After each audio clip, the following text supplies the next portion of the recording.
Hi, it's Miss Rebecca. Today we're going to use 1-point perspective to create an underwater aquarium scene. You'll need a white piece of paper and a pencil to start. Start in the center of your paper and draw a little dot. Then find a straight edge. I'm just going to use this piece of mail that I found. And I'm going to start at the dot and line it up with the bottom corner of your paper and make a straight line, just like that. Now you're going to do the same thing on the other side. Line it up with the dot and with the bottom corner of your paper and make a straight line. There you go. Now we're going to create 4 diagonal lines. Starting from that dot again, 1, 2, 3, and 4. They just kind of radiate downwards. Now we're going to make 3 lines going across or horizontal. 1, line up your little ruler or your envelope like me. 2 and 3. Those are horizontal lines there. There we go. This is going to be like a checkerboard floor. Now we're going to make 4 lines on each side. The 4 lines are vertical, meaning up and down. So start here on one side, 1, just space it out, doesn't have to be any perfect amount of space, 2, kind of make them even, 3, and 4. There we go. Now we're going to do 4 on the other side, and try to make them kind of symmetrical to the other side, 1, meaning the same on both sides, 2, 3, and 4. Now, the 2 vertical lines here have to be a little bit shorter, so I'm going to erase. Make those a little shorter because they have to be the shortest vertical lines. And then you're going to make an arch or a curve, just connecting those 2 lines. And now the next ones are going to be a little higher. Those are a little bit higher, and draw a curve to connect. And then the next ones are a little bit higher, so you might have to raise it up like I'm doing here. Raise it up a little bit higher from the last vertical line. Raise it up a little bit higher from the last vertical line. Doesn't have to be perfect. And make a curve that might touch the top of your paper like mine. And then the last vertical line should be the highest one. So just raise that up if you haven't got it raised up and curve right off your paper. It's going to curve right off the top of your paper. So just make it a little bit higher, this vertical line, and curve it right off the top of your paper. Yeah, there we go. Cool. So now it looks like a tunnel, okay? So now we're going to take a black marker and use your straight edge, your envelope, or your, oops, I need a better marker than that one. Ew. So now we're going to use a better marker that's not dried out. And I'm just using my envelope or my straight edge to outline all the lines that we just did. So these are all diagonal lines or slanted lines. We know that, right? They're going to get outlined. I'm just lining up my straight edge right with those lines that we did in the beginning. And I'm outlining. There we go. Now the next set are the horizontal or across lines. I'm outlining those. I'm lining up my straight edge right with those horizontal lines. There we go. Now, I'm going to do my vertical lines. Vertical lines go up and down. And then my curve. So we do my vertical line. I line up my little straight edge and the curve. And my vertical up and down line. Line it up. And then we'll do the curve. And use whatever black marker you might have. And the vertical line on this side. And the curve, and line up that straight edge here, and the curve, and line up the last straight edge, vertical line up and down. There we go. And oh, we still have this one here. So vertical line with a curve and your last vertical line there. There we go. Now, to make it look like it's 3D, the ones in the sides here should be a little bit thicker. So I'm just going to thicken it out by adding another line to follow it, just like that. Okay, now if you want to do this with a ruler, you can, or if you want to use your envelope, you can. I'm just making these first two here a little bit thicker. It's gonna make it look like a little more 3D. So I'm gonna do that on this side too. So I'm just following that vertical line and thickening this line out. And I'm gonna do that again on the line right next to it. Just follow that curve, double that line, double it up and bring it down. If you want to be perfect, you could use your straight edge. You see that I didn't care about being too perfect. Now we're going to use the watercolor. We're going to make this cool checkerboard pattern. So when we use watercolor, remember, you use a lot of water inside the black here. Put water in, water in, water in, and stir it up a little bit to activate that paint. Okay, when you use watercolor, you have to use a lot of water. Now we're going to make a pattern. We're going to go white, black. We're going to go black, white, black, white.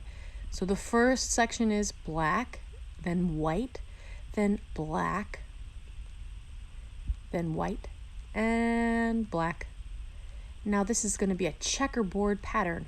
So on the next row, it's going to start with white. Black is next. See that? So make sure you're doing your pattern of black and white checkerboard. So it goes white, black, and then white, and then black.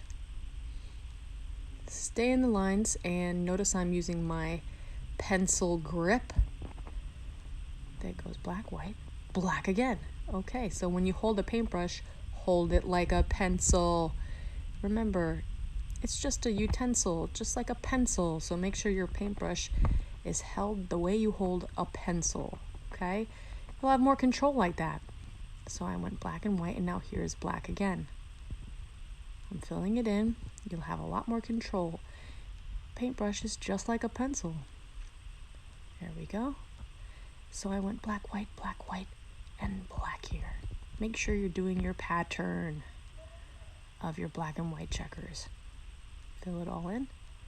And now the next row is going to start black, white, black, white, black. There we go. So we're going to put black here.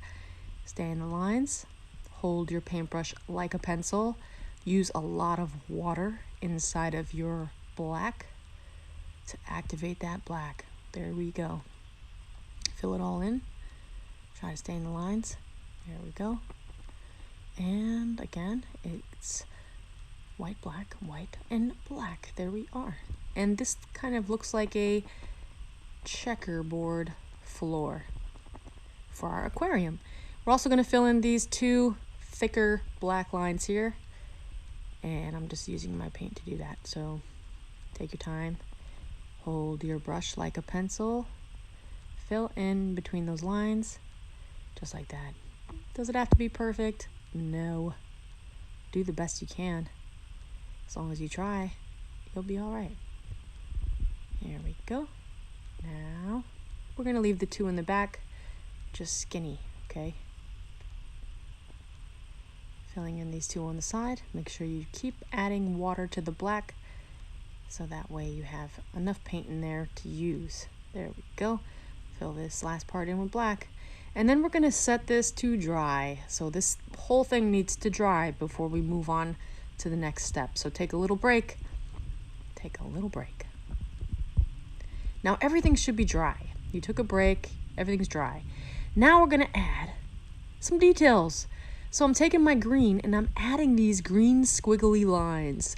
And notice they're a little larger towards the edge of the paper. These are the large squiggles.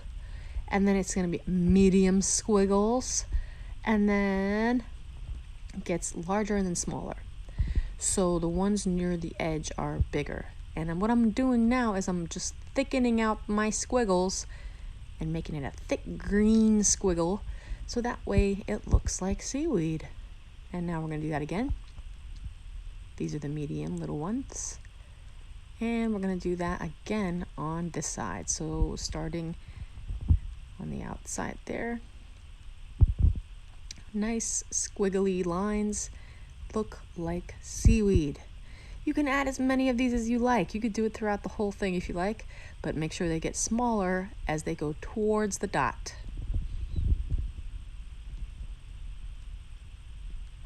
Fill those in, make it thicker, And it kind of is pointy at the top. Do you notice that? Okay, now I'm going to switch to my orange crayon and I'm going to make a school of fish right here. So what I'm going to do is use my orange and I'm making little tiny football shapes. See that? Football. It's just two curves, or an eye shape, or a leaf shape. It's all the same shape. So basically it's an oval with 2 points. And I'm making these little tails with triangles. So little tail with a triangle, little tail with a triangle. Just repeat your little tail. Tails, tails are little triangles. Then fill in your eyeball shape, or your football shape, or your leaf shape, whichever you thought it was. It's like an oval. There we are. And this is my little school of fish. There we go. And then you're always going to add a little top fin with a little bump on the top of all these little fishies. Little bump, little bump, little bump, little bump, little bump, little bump. And then a little bump on the bottom of all your little fishies. So a little bump and a little bump, little bump, little bump. There we go, little bump, little bump. And now I have my school of fish. Check that out. Aren't those cool? I like those fishies. You can make as many of these as you like. Now, I think the next fish that I'll make is a big ol' shark. So I'm going to pick another spot. And I'm going to pick my blue. There it is. And I'm going to make now a large curve and a large curve. And I'm going to connect it. So this is like the same as the little fish, except really big. I'm going to add a triangle to the top and a triangle to the bottom. And I'm going to add a zigzag shape as a tail and a little eyeball and a little smiley face. And then I'm going to color this whole shark in with my blue. Again, if you have a black colored pencil or a black crayon, you could do this with that. You could also use markers, whatever you have at home. I realize not everybody has the same materials at home. Use whatever you have. So now we're going to make a jellyfish or an octopus, whichever one you want to do. A curve with a little slanted line on the bottom and some squigglies, and it will look like a octopus or a jellyfish, depending on the way you look at it. So I'm going to fill this in with purple, and it will look like some kind of underwater creature. Don't worry. So there we go. I'm going to say this is a jellyfish. Now, the last fish I'm going to do here is a medium-sized fish. We have a big fish, we have a little fish. How about a medium-sized fish? So I'm going to do a rectangle on the top of this oval and a rectangle on the bottom and a triangle on the back with a little zigzag there, a little eyeball, and don't forget, in the body, put a little triangle. It looks like it has a lot of fins there. And I love little zebra fish, so I'm going to take a black and make some stripes through this fish.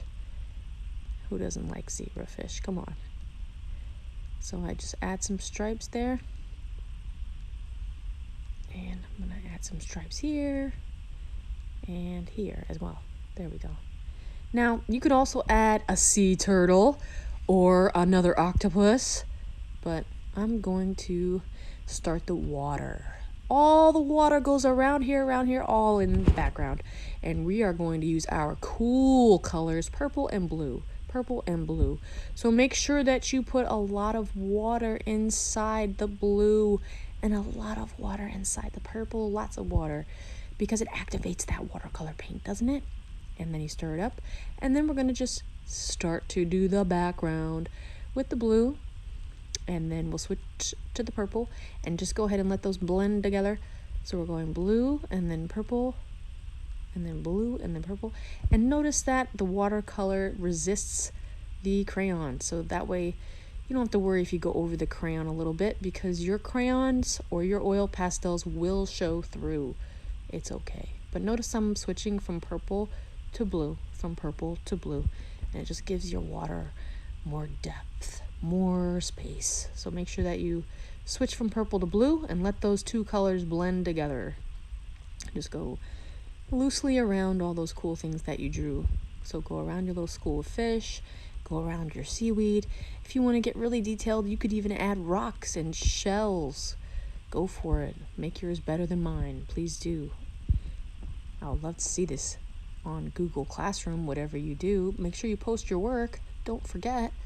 Make sure that you are just blending these two colors together throughout the entire background space. So this is your background, and all the negative space is all the space that is around the objects in your picture. So you're just going around. You don't want any of this white stuff to show. So we're just going right through this jellyfish's little tentacles, going right over it. It's okay, because you know what? The crayon resists the paint, and you could see it right through the paint. Don't worry about that. Just make sure that you are going around this little zebrafish, because you don't want the watercolor to be on the white parts. And be careful, because you don't want your marble floor to get dirty. So you're going around that too. Now I'm just going from blue to purple, blue to purple, and filling in all this space here. And now it looks like an underwater aquarium scene, or like a tunnel that you were to walk through, and you're viewing all this cool underwater life. It's like you're there, but you're not there. Awesome. Okay, here we go. All right. Well, give it a shot and get creative. I'd love to see your work, everyone. Thank you for watching, and post your stuff on Google Classroom. Bye, guys. Thank you.